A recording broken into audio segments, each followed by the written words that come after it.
I promised to elaborate Genesis 38, Judah's story. In the 37 start of Joseph's story, Genesis, but suddenly 38, Judah's story appear. Judah unintentionally had one night with her daughter-in-law, and then produce a child. His name is English is Perez. It's a Hebrew is a word is Perez. The importance of the Genesis 38, Judah's story is emphasized. Judah's story, because the Matthew chapter 1, Perez is an ancestor of Jesus Christ, and then King David. Now you can understand how important Judah's story is. And so some theologians think some redaction problem like editing. While editing is by mistake at 38, it is inserted, but actually not. This kind of literary technique is inclusio or sandwich. And you can find out this kind of a technique in the New Testament, Mark chapter 5, 21 to 43. Jesus heard about synagogue's chair or convener of Jairo. Her daughter is dying. So Jesus was moving to Jairo's home, and in the middle of going to Jairo's home, so many people crowded, but one woman, 12 years, suffering the bleeding, touched Jesus, the clothes, the cloak, the end of a cloak, and then healed 12 years old. So such a miraculous things. The report. So the Jairo's daughter appeared. Exactly same. The Joseph and Judah's story is talking about the providence of God. God want to break some preoccupied idea or prejudice. Israel people, ancient people, I don't know the present one, but according to the Bible, Old Testament, their tradition is firstborn. Firstborn son inherit all the properties and the rights. So firstborn should be the king, or the firstborn be the inherited all properties. But God, providence of God, God's administration, God's way of ruling this universe, it's not. No, I have my own rule.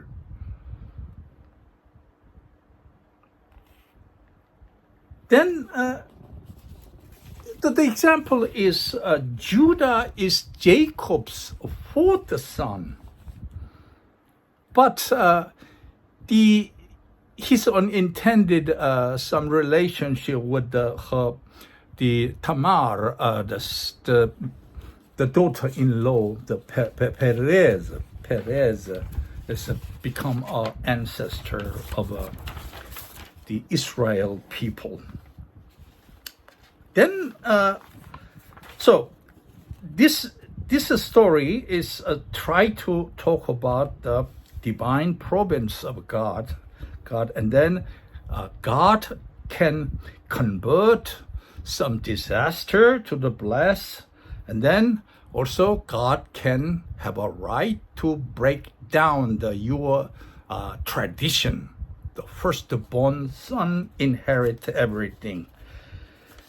And what's the relationship with Joseph and then the family's migrating story, and then the God's providence? What's the relationship? That is the simple, straightforward. Joseph invite their family and then form the people of Israel. And then God showed how he bring the people of Israel, and then see what is my administration, what I have done. Then we can raise our question why we should know the providence of God or the administration of God, because that's we are the product of God's, and in order to live this world, the owner, the ruler of this universe understand, then we will be able to know how to live here. That's why Proverbs says the wisdom is the fear of God.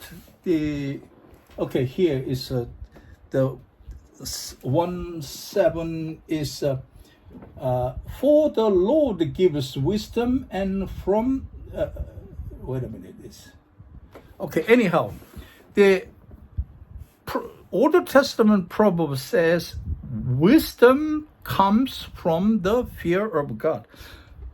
What is a fear? Is afraid of being afraid of it? No, that is acknowledging. So the proverb says the fear of God is the basic of wisdom, but the foolish despise the wisdom and then discipline. So we have to be aware of, we have someone ruling this universe. And let me explain about the text, Genesis 37, Joseph's story. It's interesting. It's the providence of God I'm talking about, continuing. Genesis 37, Joseph's story, God's providence of God start from verse 12 to 17. I'd like to show you a map, quick map. So have a good look map. So what they live is Hebron, the bottom one, Hebron, and then Father Jacob asked Joseph, go to their brother, convey some food. So presumably 3 days trip to Shechem? Yes, Shechem. 80 kilometer travel is Shechem. And then when he arrived, Shechem, he couldn't find out their brothers. And someone appeared, the people who stayed here moved to Dodan. Dodan here, about 22 kilogram. You know the story. Is their brothers is waiting to kill him. So providence of God is the Joseph, the young child, traveled to convey their food to their brothers 80 kilometer and traveling 3 days, and then furthermore 22 kilograms to be killed. Then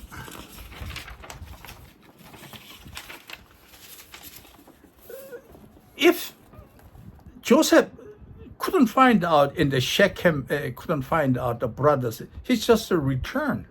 But the verse 15, somebody appeared and then go to the Dodan. Bible says there's no incident, no accident. There's only providence of God. It's our life exactly same. There is no incident. There is no the accident. Providence of God. If we are aware of that one, we have a wisdom how to live in this world. So always aware of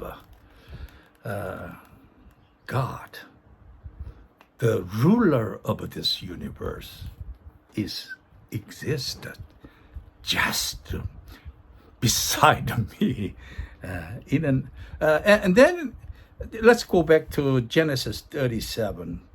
So Genesis 37, going to the Judah's story, insert 38 and then 50 and finish it. And when we read that the Genesis is written in Hebrew, so we need to understand the Hebrew literally technique. So Hebrew technique, the literary technique is word play and then paralleling of a theme and word and purposely omit. Just like an English expression, some explicitly describing is sometimes omitted. And then purposely vague, unclear explanation. And the diversified literary technique is difficult to understand, catch the theme. Let's have a look the chapter 37:26. Chapter 37:26. Chapter 37:26 is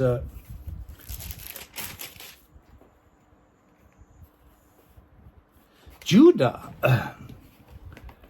Judah said to his brothers, "What will we gain if we kill our brother and cover up his blood?" Now, he is described as a good man. And then, interesting thing is 37:28. So, when the Midianite merchant came by, his brothers, pay attention please, plural form, his brothers pulled Joseph up out of the cistern and sold him for 20 shekels of silver to the Ishmaelites who took him to Egypt. His brothers, actually Judah.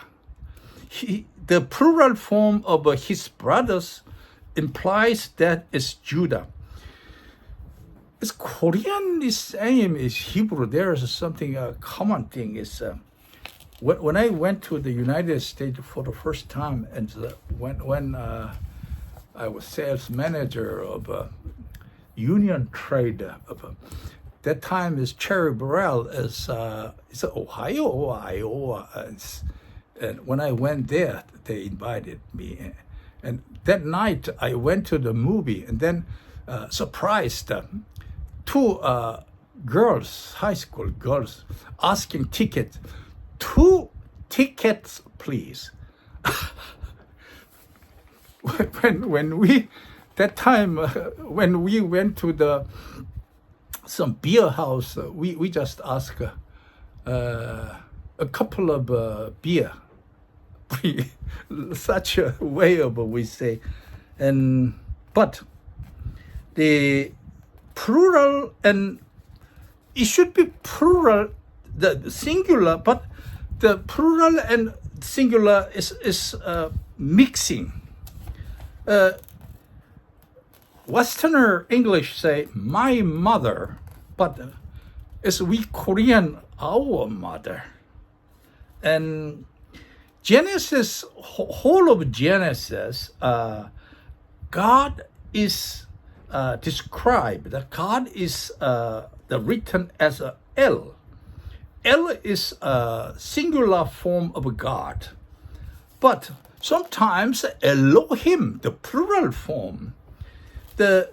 For example, the Genesis 46:3 is Vayomer Anoki Ha'el Elohe Abika.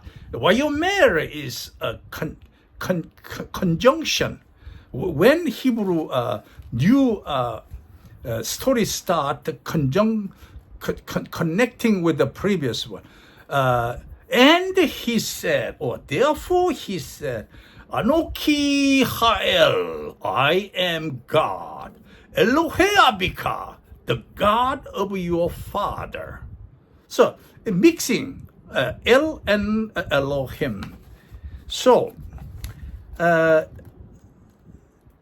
going back to the 37 and 37, the connecting some literary technique is the parallelism. First of all, paralleling the content. 37, chapter 37, the last part, Judah deceived his father. And then following 38, the old man Judah deceived by his sister-in-law, Tamar. And also, the 38, 37 connecting is a parallelism of the word. The chapter 37, 32, Judah said his father, see, it is Joseph's clothes. And then 38, 25, and then his Tamar, his daughter-in-law said to Judah, see, it is yours. That is paralleling, is two cases. And then another one is the purposeful repetition of words, connecting 38 to 39. So 38 is very skillfully, literally techniques using connecting 37 to 38, 38, 40. Very smoothly moving. For example, 38:1 Judah, he left and then descending Yarad. He is going down. And then 39 chapter is Joseph going down Egypt. So 38:1, the Judas left his brothers and going down Yarad. And then 39:1, Joseph going down Egypt. That is the passive form of Yarad. Theme is the one book want to tell something, teaching something. Motive is in order to convey this theme is idea of some concept, that sort of things using concept. And theme cannot catch the one or two words.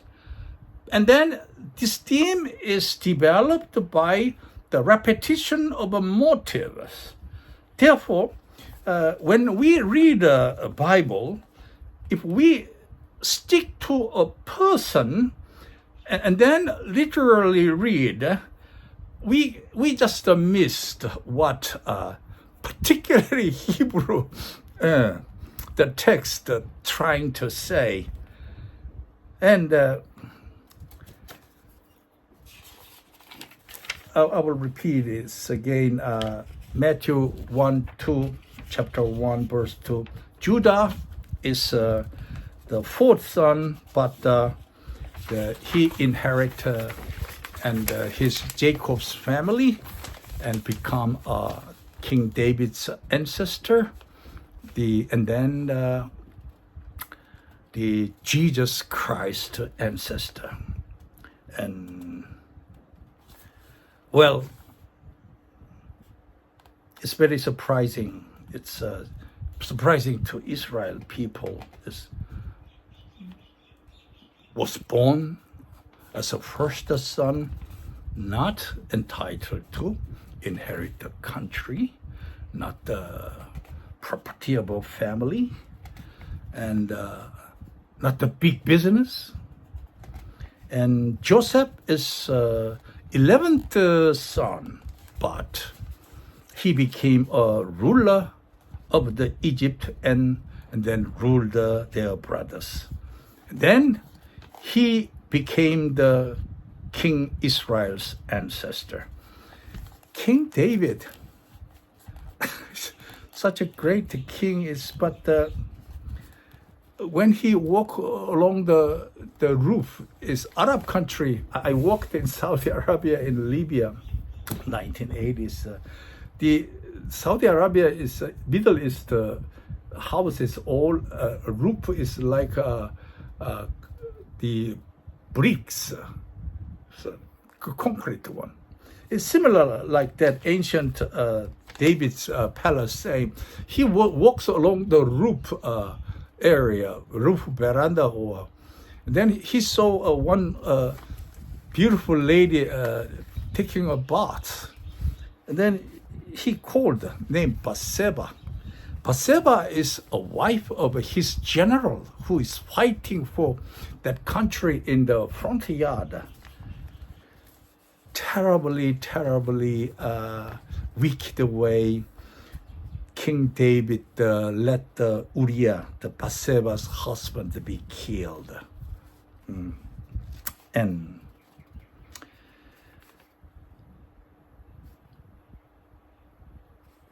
up to now, there is no person the wealthy like King Solomon. King Solomon is between King David and then Bathsheba. Nowadays, standard is not nice, but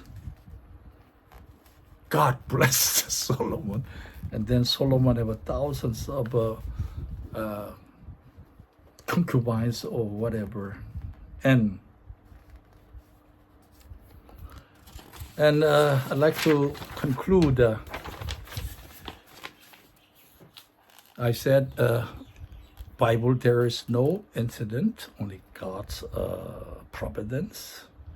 And Joseph and Judah, and what's the relationship to with us?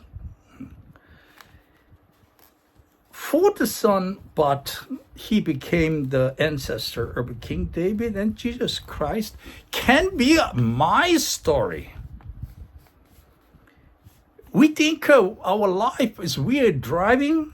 Actually, no. God's providence, God's interception. If God sent me here, there should be some purpose. Some devious twist of the life of Joseph.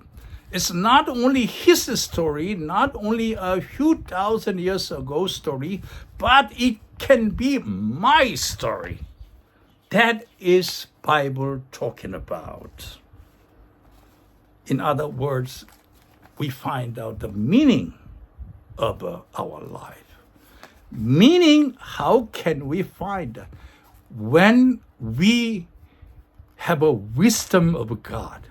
That's why I am chosen to convey, to teach the wisdom, the knowledge of God. God's existence. Let at least the people know there is a God ruling this universe and sent you here. He wants you, all of you, live happy in this world until you come back to the kingdom of God.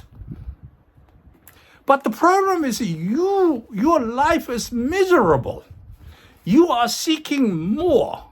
You are seeking higher. You seek others, compare, and then have a sense of inferiority. I was surprised when I heard even Harvard University professor, some has a sense of inferiority because some had a Nobel Prize awarded, but some not. So don't live like that. It's just God said to me, I've never sent anyone empty hand. I gave each person some talent, unique talent, can survive in this world. So using this talent, live happy what you have satisfied. And then look around the people. If there are anybody you can share. There is a secret. Actually, New Testament theme is one word summarized, is love your neighbor. That is a secret. Share yours with others. Your happiness multiply, 100 times multiply.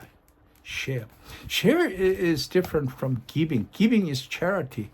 There's some spare you are giving, but share is you would like to have that one, but you share. Not necessarily some money or something, but your talent also. If you have some talent, you can share, help some other people. And God said He endowed some talent, each person. And well, we see that some are billionaires, some not. It cannot be compared according to the God. It's everybody some purpose. Small utensil on our table using soy sauce. The big bowl for soup cannot be compared to which one is important. So try to find out, explore our life, and God want to enjoy our life. Lastly, I'd like to show you what I have a reference. This one. Where is the book? Okay. What I said is based on The Art of a Biblical Narrative, Robert Alter, 1981, page 6, and Genesis 1-4, a linguistic, literary, and theological commentary, John Collins, 2006, page 21, 22. I cannot find out the book here, but next time I will show you. Thanks very much. Bye.